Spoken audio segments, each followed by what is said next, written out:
Sepanjang September 2022 kemarin, BPS Sumsel mencatat inflasi provinsi ini mencapai 1,26% akibat naiknya harga BBM.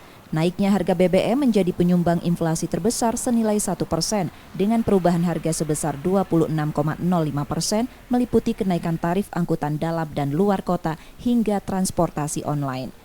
Nilai inflasi itu dihitung dari indeks harga konsumen di dua kota yakni Palembang senilai 1,28% dan Lubuk Linggau 1,04%. Sepanjang tahun ini nilai inflasi Sumsel sudah mencapai 5,60%. Kenaikan harga BBM juga berimbas pada naiknya harga komoditas utama yakni beras sebesar 3,47%. Pemerintah daerah diminta dapat mengalokasi dana subsidi tarif angkutan setidaknya senilai 2% agar tidak berimbas lebih dalam terhadap barang di tingkat masyarakat. Garis besar di bulan September utamanya sangat dipengaruhi oleh transport kita yang mengalami kenaikan sangat tajam.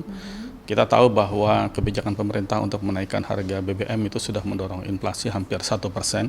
Kemudian kita juga mendapat tekanan dengan kenaikan multiplier effect dari kenaikan harga BBM seperti naiknya angkutan-angkutan yang ada di Sumatera Selatan.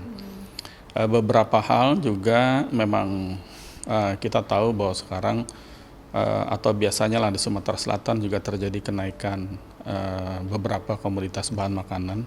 Jadi seperti harga beras sedikit mengalami kenaikan. Nilai inflasi Sumsel pada September ini menjadi yang tertinggi sejak 3 bulan terakhir. Terhitung inflasi tahunan Sumsel dari September 2021 dan September 2022 senilai 6,72%. Reski Oktora, Muklas Diferensial, Kompas TV, Palembang, Sumatera Selatan.